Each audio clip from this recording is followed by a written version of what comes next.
መልመጃ 2.6 ከዚህ በታች የተሰጡትን አስርዮሾች ወደ መቶኛ ቀይሩ ነው የሚለው። መልመጃዎቹ በጣም አጫጭር ናቸው። ከዚህ በታች የተሰጡትን አስርዮሾች ወደ መቶኛ ቀይሩ። ይህንን ወደ መቶኛ ቀይር። እኛ ዘዴው አልተሰጠንም፣ ቀጥታ ነው የምንቀይረው። 0.35 ይሄ የረቢውን ነው የምንጠቀመው። ይሄ ማለት ከነጥብ በኋላ ስንት ቁጥሮች አሉ? 2። ስለዚህ የ10 ጊዜ ቤት 2 ዜሮ ያለው ማን ነው? 100።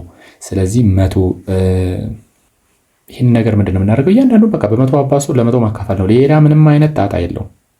ያው ከዚህ በታች የተሰጡትን አስርዮሾች ወደ መቶኛ ቀይሩ ነው ያለን። ምንም ነገር የምንሰራው ነገር የለም። በመቶ በማባዛት ለመቶ ማካፈል ነው። ስለዚህ በመቶ አብዝቶ ለመቶ ማካፈል ስንት ሆነ? 35። ከዛስ መቶኛ 35 መቶኛ ወይም ደግሞ 35%። ዜሮ ለደግሞ ስንሄድ 0.6 በመቶ አብዝቶ ለመቶ ማካፈል።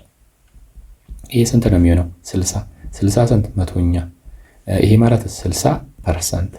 ቀጥሎስ አመርሃ 0.001 ይሄንንስ በመቶ አብዝቶ ለመቶ ማካፈል። ከዛስ እንዳትሳሳቱ እዚህ ጋር። ስለዚህ እንዳትሳሳቱ፣ ምክንያቱም እችኛዋ 2 ዜሮ ነች። ስለዚህ 2 ስቴፕ ነው የምትመጣው፣ እዚህ ጋር ነው የምትቆመው አይደል? ያው 1 2 እዚህ 0.1 ነው የሚሆነው ማለት ነው። ስለዚህ 0.1 መቶኛ። ይሄ ማለት 0.1%። ሐመሩሃስ ነው መ 0.08 ሲባዛ በስንት? በመቶ ሲካፈል ለመቶ። ይሄ ስንት ሆነ? ይሄ ደግሞ ስንት ነው የሚመጣው? ይሄ 8 ነው የሚመጣው። 8 መቶኛ። ይሄ ማለት ደግሞ 8% ማለት ነው። መን ከጨረስን በኋላ አሁን ደግሞ ሐመሩሃ ሰጋ ስንሄድ 0.125ን ደግሞ በመቶ አብዝቶ ለመቶ ማካፈል። ይሄ ደግሞ 12.5 መቶኛ። ይሄ ስንት ይሆናል? 12.5%። ከዛስ 12.56 ሲባዛ በስንት? በመቶ ሲካፈል ለመቶ። ይሄኛውስ 1256 1256 መቶኛ። ይሄ ደግሞ ስንት ነው የሚሆነው? 1256%። እንደዚህ እጥፍ ነው የሆነው ማለት ነው።